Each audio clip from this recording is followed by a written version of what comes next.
Welcome to a new episode of Beginner's Mind, the Life Science Get Together podcast.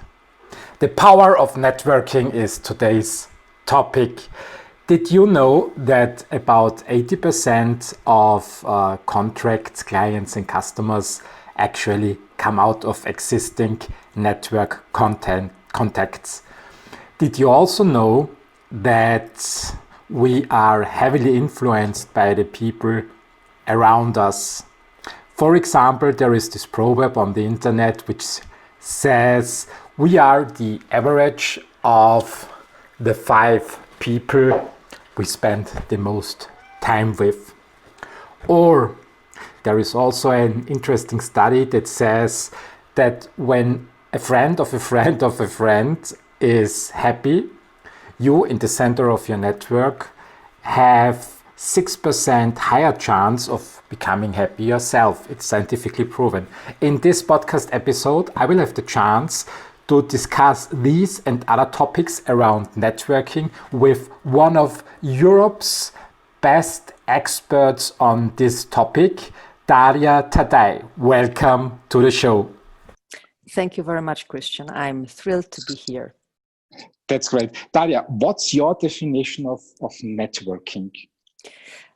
My definition of networking is that it is a $1 trillion opportunity. And I say it because it's a true story that Steve Wozniak, one of the founders of Apple, said in an interview that Apple started where someone at a party told him, "Hey, you need to meet Steve Jobs. He likes to make jokes and he also likes computers." And I would say that sometimes people take this flat definition, what you see on the surface, that you exchange business cards, that you meet someone who knows someone. And it's true. It is about creating those loose connections locally, globally. But it's not enough that you know someone. So my definition really about strategic networking is that it is all about network thinking. Have you heard about network thinking? Not in detail. Please explain a little bit more about it. So network thinking is really focused on strategic networking. It is a new approach to empower innovators and entrepreneurs who do not want to do business as usual. There are many people who have very defensive approach. They just want to continue the way they are. But there are more and more professionals who say, I don't want to have a life like this. I don't want to have the world like this. I don't want to have a career like this. And then they need really to tap on the intelligence of their networks and shape their ecosystem in a very strategic way to be empowered to really drive change or ecosystem transformation, if you wish. So network thinking is really about ability to tap on the intelligence, the collective intelligence of all people you know and the people who know other people in your networks. That's an amazing approach. Daria, how comes that you are so interested in networking? What brought you in that direction? So my background, I'm a social scientist, and I've been always working on leadership, innovation, and entrepreneurship. And then back in 2008, I was asked by the president of the European Commission, José Manuel Barroso, to join the founding board of the European Institute of Innovation and Technology. And originally, the vision was that the EIT will be a university of the 21st century, like the MIT. But when we met as the founding board, we pretty quickly realized that with the financial crisis looming around, rolling around the world, business as usual is not possible.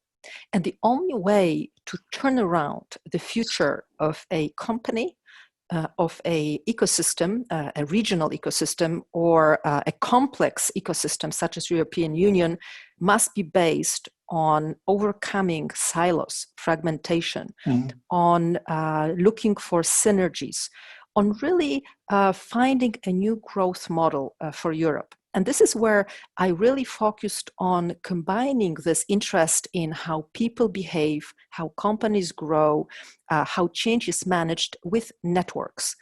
And it happened that on that board, I met Professor Manuel Castells, who is the author of the Theory of the Network Society, and since 1996, the most quoted scholar in communication sciences and sociology. And this is where I realized that if we want to reinvent the future, if we speak about growth, we really need to connect innovation and networking. And again, networking in a strategic sense. So creating a new type of companies which are able to work in consortia, in partnerships, in all sorts of alliances, and then help them consolidate the local ecosystem, tap on the talent that there is there, on the investment that there is there, and connect with other innovation hubs globally. So this is where in my book, Innovation and Entrepreneurship, a New Growth Model for Europe Beyond the Crisis, which is today more actual than ever, to reinvent the future. Really, it's all about a capacity of people to innovate together and form different sorts of networks. That's very interesting. I'm working in life science, and the podcast has a huge life science audience. I think this is extremely relevant to life sciences in Europe. I believe in Europe we still have the problem that every country mostly works for itself. What progress do you see in Europe since you started at the IIT? Has there anything changed? So the concept really of the European Institute of Innovation and Technology was to invest in new types of public-private partnerships, and the budget was at the level of 3 billion euro. And the Institute funded a half a dozen of different consortia, and one of them is actually focused on health. It is called EIT Health. And I think it is well positioned to be a game changer if only they can work more effectively as a network, as this partnership ecosystem. So I was giving recently a online keynote to the EIT alumni, because really I believe that if we want to speak about the transformation and the future, we should empower young people. And only if they are truly feeling that they can change the world, they will do it. I don't believe that anyone, being a young person without a support of a network, without some friendly souls, mentors, coaches, friends, can really grow. So it's really important that the EIT alumni, those students of the best research universities in Europe, the graduates of the best research labs and those smart entrepreneurs, feel that they have a nurturing ecosystem. And I was speaking to them that they should not wait for other people to empower them, but that they should, and that they are responsible for empower themselves in this ecosystem.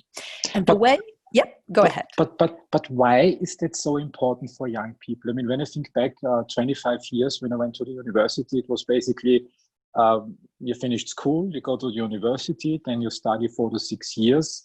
You just focus on studying, you don't have to do anything else, and afterwards you find a job and that's that. Why do you Christian, say today it's so important? It was the same with the companies. You set up a good company with a good business model, very well fit into the global value chains, and you just continued to optimize processes. You continued to grow through mergers, acquisitions, to look for young, promising companies, and everything was well linear.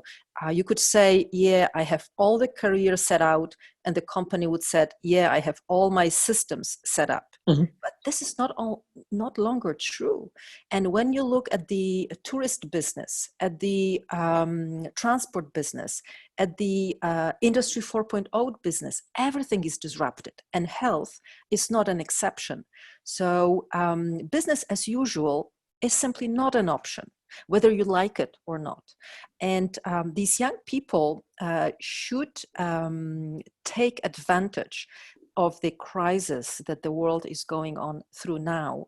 Because, you know, if there's no crisis, there's no entrepreneurial opportunity. This is what my father, who was my role model for having this dream of being entrepreneurial, and this is actually why I left academia and started a company. This is why they should use a good crisis. It gives always good opportunity, good entrepreneurial opportunity. And this was my message to those EIT Health alumni. Yeah, that's absolutely true. I think the last crisis we had was 2008. When I remember it right, I think it was the time when WhatsApp was started. Yeah, the Lehman Brothers went bankrupt. The subprime market in the US got bust, and then, you know, everything imploded. A crisis is always a great opportunity to start something. You brought the example with Apple, and I think your thinking is best shown in the Apple case. Steve Jobs disrupted many industries, and one of it was the mobile industry. When I first saw the Apple iPhone, I thought, why do the world need another mobile phone? Why is it so important to bring that forward? But what he did differently was that he completely shifted the focus away from a technical solution towards a customer-oriented solution. And I think this was one of the game-changing moves. Can you tell me a little bit more about what networking, strategic networking can make an additional competitive advantage for companies? Mm-hmm. Speaking of IT and the mobile industry, there is a fantastic 2 covers of magazines. I believe it's Time and Newsweek. One features a new smartphone by Apple, and the other one features a great high-tech mobile phone by Nokia. And I love Nokia, and I used to have Nokia, and it was a super reliable phone with great batteries.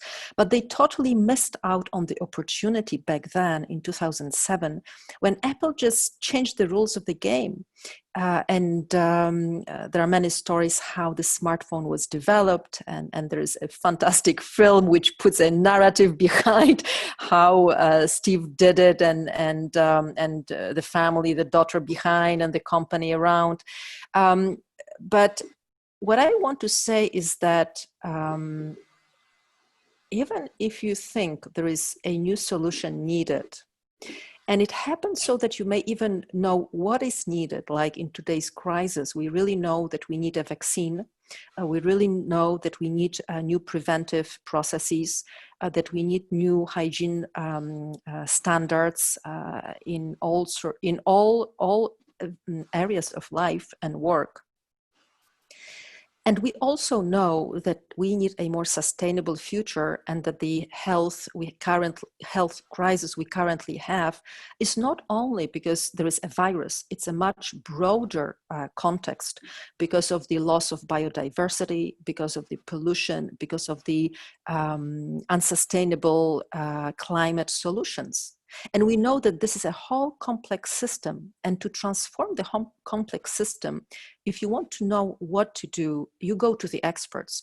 I've been working with the World Economic Forum for a number of years. I've been on the Global Agenda Council, which prepares the agenda for Davos, and our manifesto on innovation ecosystems were announced in Davos. And then I was honored to be titled the digital leader, and this was really empowering for me. So when we speak about the complex system transformation, we need to understand that when we go to experts like the network of the World Economic Forum, you will find very good ideas and very clear data-based reports what should be done. Now, I also recently co-authored a report on what should be done in the COVID crisis. We published it with a group of advisors on people, planet, prosperity, who helps European Commission bring different policies together. And we claimed, yes, we need to defend, prepare, and transform the European systems for a more sustainable future. So, of course, we need to prepare to defend the people most affected by the crisis. There's no doubt about it. We need to prepare for the upcoming crisis because it will surely come. And by the way, if you look at the major reports from experts, what will be the most likely crisis to come in the coming years, no one actually out of the top 10 in the World Economic Forum reports, in World Bank, in other reports, no one thought that a pandemics would be one. People talked about the energy crisis. Yeah, people talk about water crisis, all different sorts of shortages. But no one, even I was once in an expert table and people were talking about a mid-size nuclear war. But no one really believed that a pandemic like COVID that shuts down the world, puts 1.5 billion children out of school, is possible, right? So what I'm saying is that you go to experts and they tell you what to do. And there's a lot of data and knowledge. And now experts, we know what to do. We need to defend those most vulnerable. We need to prepare the systems for the midterm future. And then we need to transform the entire economies and economical business models, growth models, for a long-term future for our planet to be sustainable. What transformation do you see mostly coming out of this crisis? But Christian, let me just finish this thought. So I'm just saying that we share a vision, what should be done. Now, the real challenge is how to do it.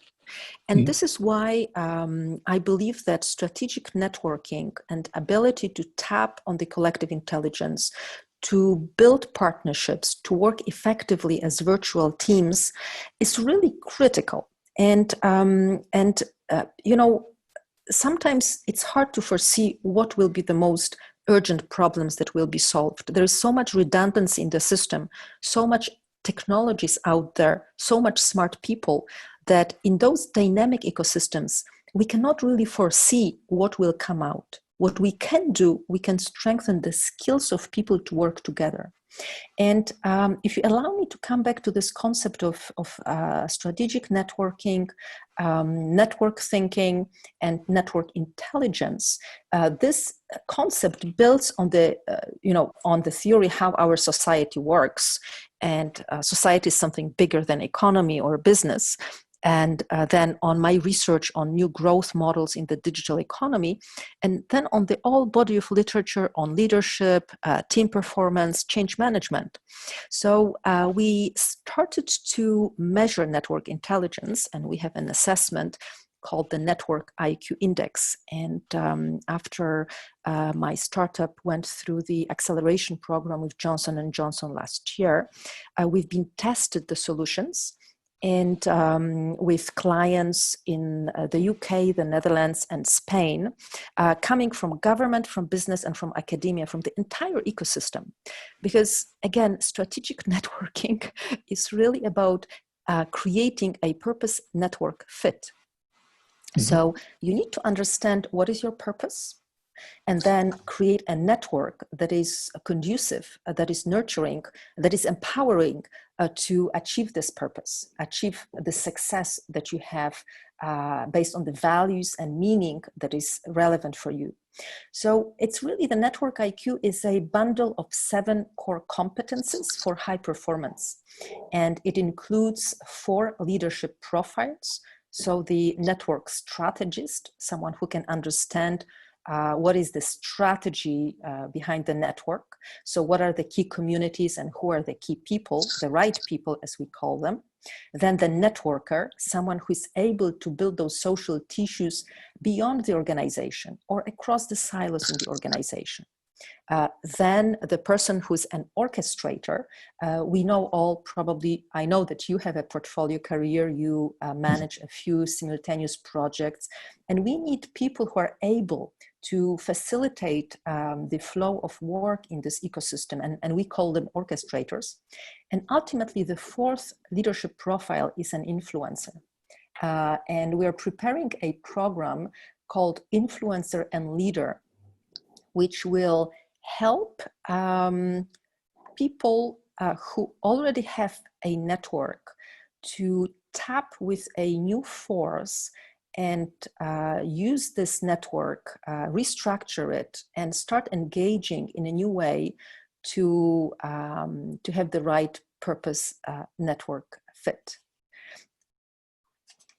Daria, you mentioned your startup that you recently founded a new company. It's about networking. So let me ask you one question, because you mentioned that's important to know your purpose. What is the purpose of your company? What I care about, I care about you, Christian, and I care about other people who believe that they want to change the world. I have no clue why this is the case, but I really do. I really care about something bigger.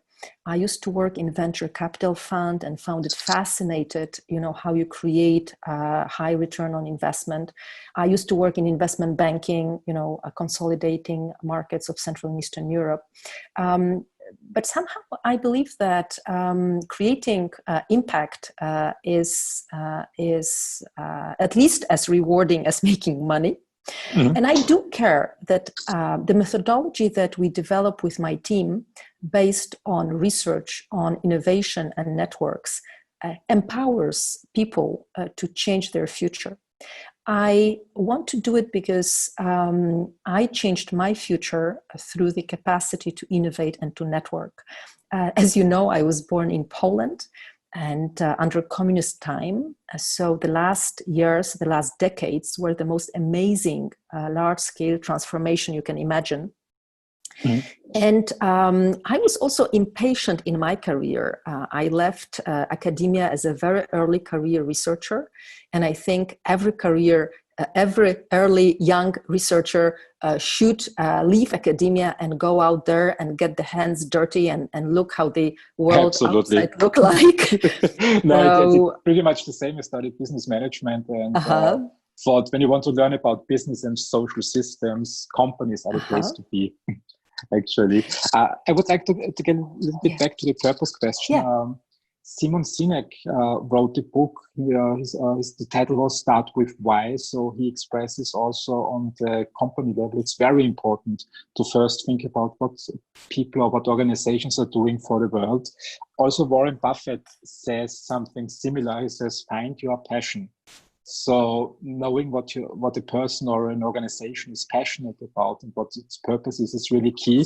And interestingly, Arnold Schwarzenegger summed it up in his speech and said, when you don't know your purpose, it's just drifting around. So any networking attempt when a company doesn't have this North Star or a person doesn't have this North Star, which is the purpose, it's just leading nowhere. Do you agree to that statement? Mm-hmm. I love the work by Simon Sinek, and I love the book Start with Why. And our methodology, you could think about start with who. So with who is the right person for your purpose. Mm-hmm. And my passion really is to empower teams.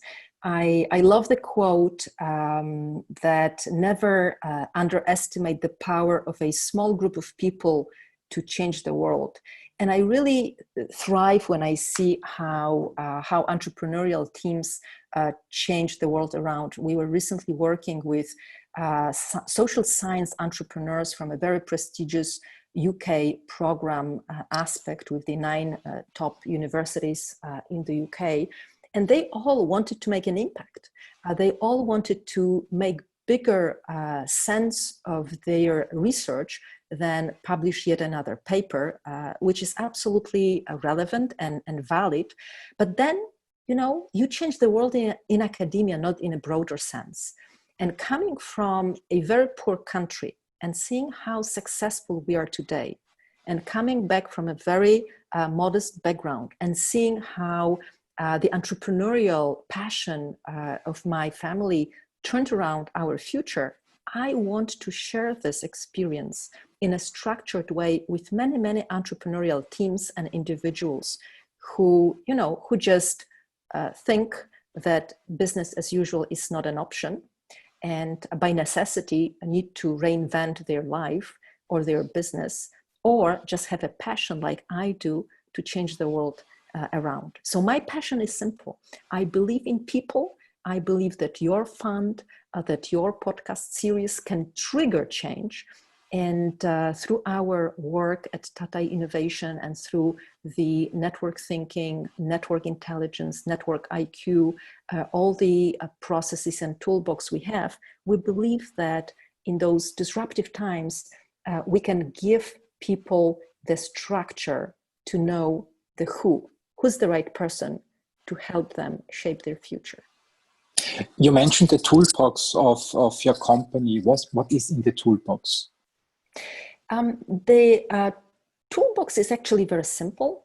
We do assessment, network IQ assessments and network IQ developments for individuals and for teams. So we have a test, we have a database, we have analytics, we have leadership 360 degrees reports and profiling. And then we have super cool micro coaching programs like our breakthrough network thinking for LinkedIn and for Twitter, which basically helps busy people use a micro moment of 10 minutes to apply network thinking to build a stronger brand and network on using LinkedIn or Twitter. And then we have full-fledged live coaching programs with myself and my team on developing the network strategy or developing the skills, this bundle of skills for high network IQ. That's amazing. How can somebody approach you? Do you teach courses at universities? Is it online? How is the usual process to get in touch with your company? So for a number of years, I was a professor and researcher at different universities, from University of Michigan to Warsaw University of Technology. I do not teach for the moment anywhere. I believe that if you want to grow a startup, you need to be 100% focused on this task. But the easy way is to join one of our online programs. Currently, we are recruiting and enrolling for a program, Influencer and Leader in Sustainability. So the easiest way is to just write to me on LinkedIn at DARIA TATAJ, TATAJ, or go through our website, tataiinnovation.com. And connect. Whatever is the need, the desire, the necessity, we are very much focused on having people around us become successful. I think this is an important point. People around you, networking. When I hear about it, is very often brought in connection with economic value. But I think there is a little bit more behind it. I read in a recent article that the title was, "We are not the average of the 5 people that surround us." So some theory says, basically we become like the people we spend the most time with. Is this something that you can agree on from your experience? Well, my research shows that really success and growth depends on the right balance between the so-called close ties and loose ties and weak ties. Mm-hmm. So you need to be tightly knit with your close ecosystem, and we do need this physical presence. And then this locally, being tightly knit locally should be balanced with being loosely coupled globally. So we do need those vast networks of digital contacts and the people that we communicate on LinkedIn and the online communities that we build. So it's really the success depends on your ability to have a big, trusted, tightly knit local community, local network, and then those access to new knowledge, opportunities, insights, talent out of this global pool. So these two must work together. And this is why our approach, our science-based approach, helps people build these 2 dimensions. So I think that this is the recipe for a new growth model in the digital economy. So to get it right, you think it's really helpful to reach out to people on LinkedIn and just network digital on top of the real world experience? in our competences is digital communication and collaboration for diversity. But I believe that really the strongest element is about influence. So you're using communication and collaboration to influence the community in the direction you want.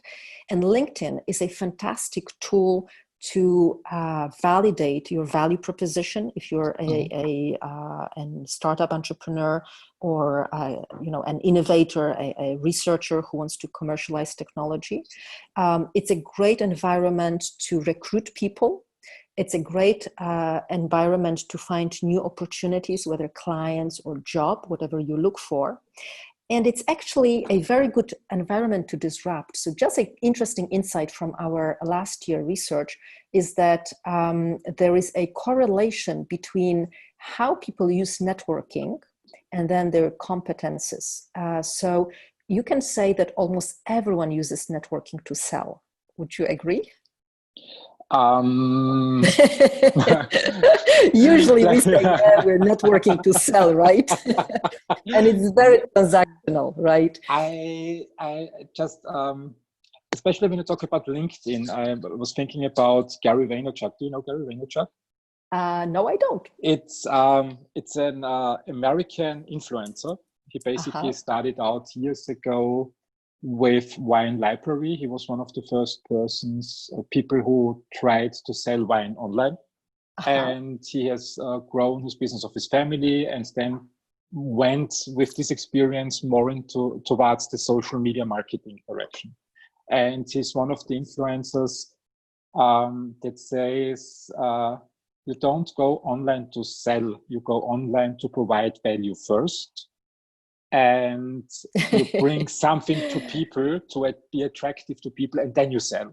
So it flips it a little bit around and says, when you go online, you don't sell right away.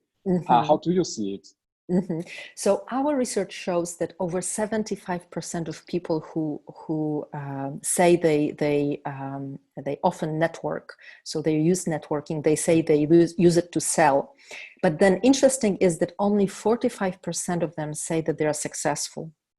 And on the other hand, around 17% of people say they use networking to disrupt. And in this population, in this group, almost 90% say that they are highly successful. And when we look at our data and our analytics and see what are the leadership profiles, the competence profiles of these two types of people, they are fundamentally different.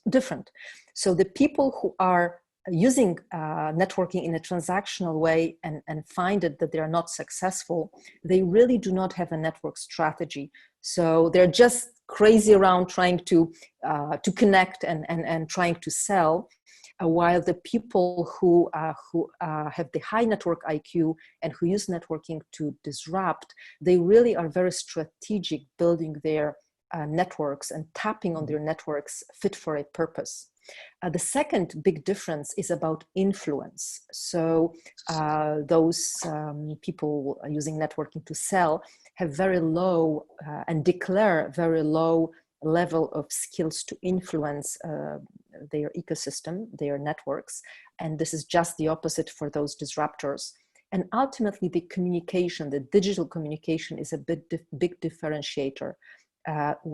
So in other words, the recipe for being a disruptor, someone who successfully can turn around the ecosystem, the future of the company or your career, is to really have the network strategy. So again, the network strategy is that purpose network fit, understanding who are the right people, then being able to communicate effectively using digital and face-to-face communication. This is why we put so much emphasis on a capacity to use LinkedIn and Twitter strategically, and then really to build trust in the community to become an influencer. And this concept of influencer should not be thought about as, having thousands of followers.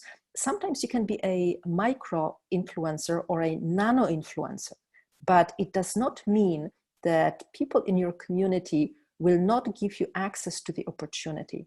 But being even a nano influencer takes a strategy and takes effort to building your community daily. No, I absolutely agree with that. I think it's the number of followers is usually meaningless. And when I think at life science, when you have in your network 20 high net worth investors, I think this is enough of a community to move the industry forward or to make a huge shift in the industry. When an influencer can motivate this investor to go into one single company that can change the world. On the other hand, I think there is a huge shift going on in influencing people, especially with social media. During lockdown, I got interested in TikTok, and I'm quite amazed how easy it is for some people to build a huge audience. I think Charlie D'Amelio is one of them. It's just a girl from the United States who dances on TikTok. And suddenly she has, I think today she has 70 million followers. It's a highly engaged community. She gets tremendous amounts of likes and comments. And this girl has really an influence. I mean, she can direct 70 million people.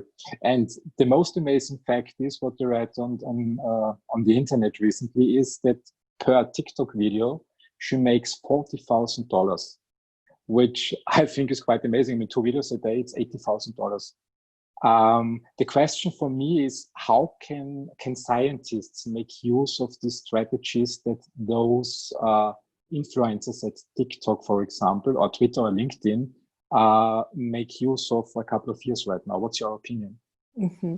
So in one of our recent projects, we've been working with some of the top scientists and innovators in Eindhoven, in the Netherlands, which is one of the top innovation ecosystems in the world, with over 10,000 high-tech companies. And the first thing we help those high potential scientists and innovators do is to really establish their digital presence. It may sound trivial, but for many technologists, it does not make any sense to have the digital presence. So, and today you can buy a lot of followers. But when we say an influencer and a leader, it's really someone who has trust. And of course, it's absolutely amazing if you're creating the networks of 17 million people. But I believe we should look at this as a kind of media concept, because you're really creating a media concern, a micro media, company. Speaking about Time Warner, and NBC and CNN and so on, because this is the category. So scientists are in a different category, but for example, one of the influencers in systems and the future of mobility, automobile industry, Professor Martin Steinbuch, is the influencer. If you look at his Twitter profile, he has his network is maybe 100 times larger than an average network of a peer in his group. So we cannot compare a high-profile scientist and innovator with a person in show business who is promoting, short videos and entertainment content. I believe that really, you can, when I'm coaching CEOs or high-profile entrepreneurs to build their networks, we do not benchmark their profiles against those, the Kardashian sisters, right? We create the profile power based on the peer group. And I believe, Christian, we had this very interesting conversation recently about the high potential startups who go around and fundraise. And they, I think you said, they come up to me and say, hey, this is my pitch, this is my product, I need 1 million or I need 5 million. No. No. Right, no, that's a quick answer. Right away. Yeah. So whatever is, however perfect is their pitch, it's just a couple of words.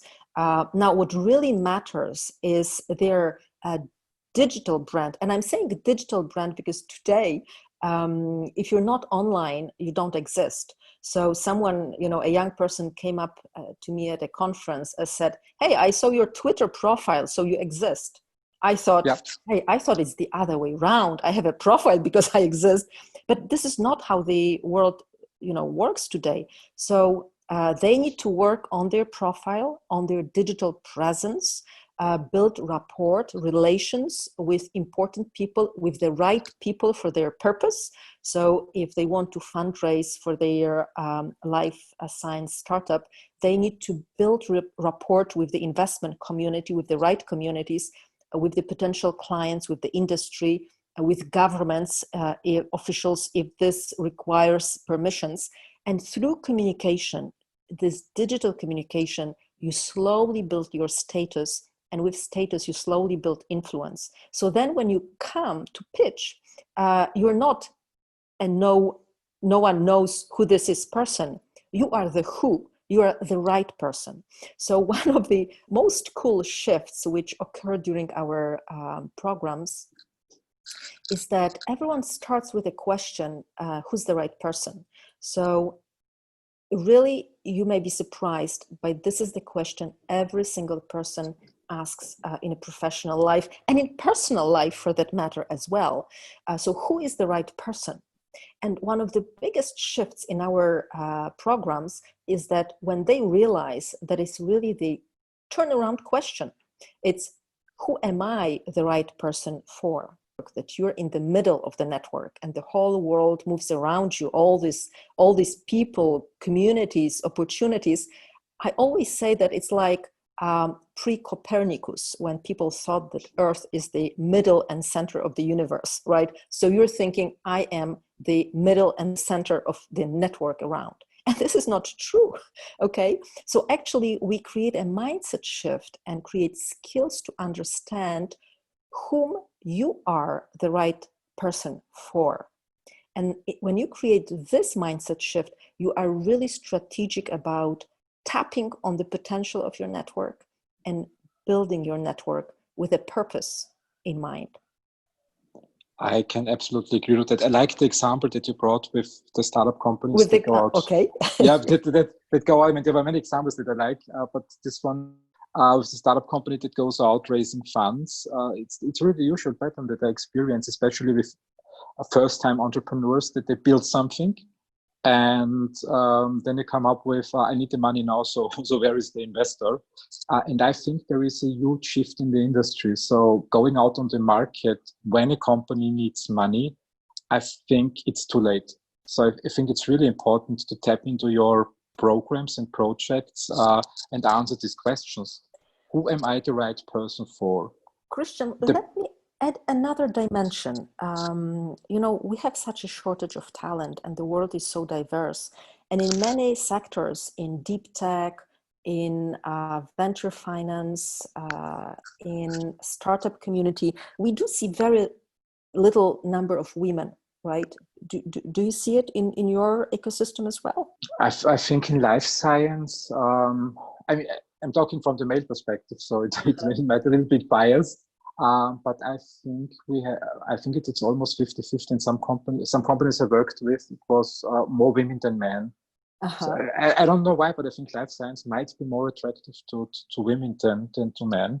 Mm-hmm. Do you also would say that in terms of venture capital, in people funding, high risk ventures, high potential ventures, there is this 50-50, split of talent? I didn't do any research or studies. Christian, no, let me answer this for you. No. Yeah, please, go ahead. And when you look at the startup community and deep tech community, it's no again. There are very few women. Okay. And but why is that? Why is that? Exactly. So there are many reasons, right? There's never one reason, but one critical reason is lack of access to the power networks. And I know that some of the funds are looking specifically for women talent, for women mm-hmm. investment directors, or companies run and co-funded by women, because this is like opening this to the larger pool of the network intelligence. Mm-hmm. And if you're able to have a woman connect with the power networks, both these power networks benefit and the woman. But the challenge is that those female executives quite often don't have skills to connect. And quite often those high-profile influencers don't have skills or awareness that it's worth to help those, high potential professionals. That's an interesting point. Why do women not have access to power networks? So it's a very complex issue, and I don't want to go into stereotyping of the old boys club and so on. The truth is that our research, when we've done research on who might benefit from network thinking and network IQ, you would be surprised that the data set was not gender biased, so it was more or less 50-50, but vast majority of women were declaring that they need more competence, more tools, more empowerment to become more influential, to become more present, to become better connected. So,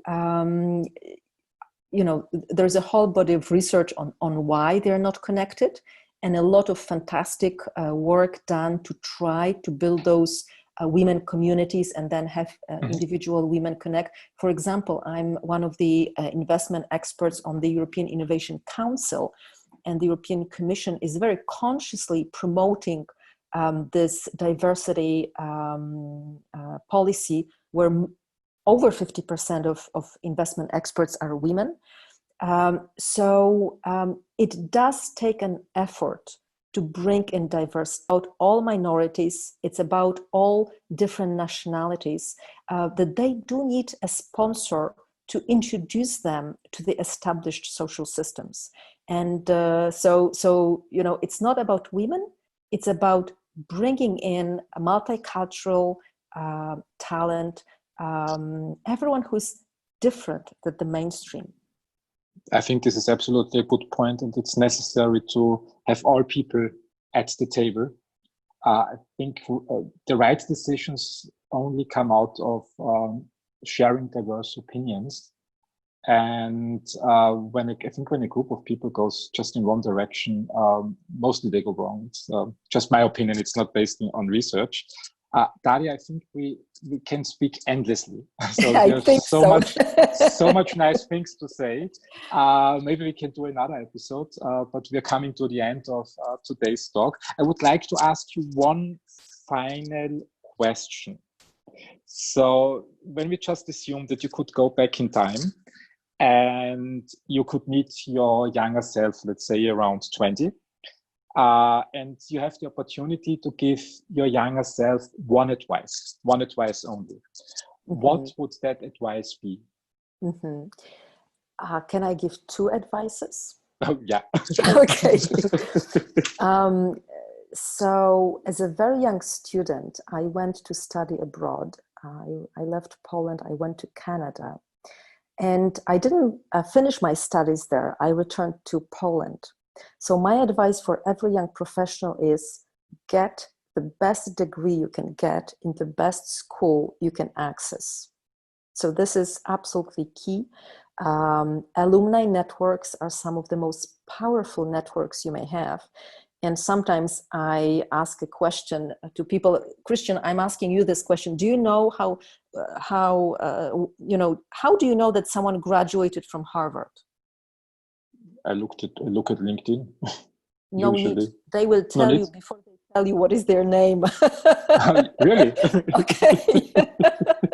So number one advice, get a degree with one of the most respected educational institutions in the world, and then keep contacts with the alumni community. But the other advice is actually what I recommend that people get inspired, which kind of helped me be successful, be accomplished, is that every time I reach a certain point in my career, which is one of the points of an ambition, a vision, of a phase, I never stay there. So if you're climbing mountains and you reach one peak, don't be satisfied and just go down to the base. No, look around. What would be the next peak that would be worth the effort to climb? So don't take business as usual for a good future.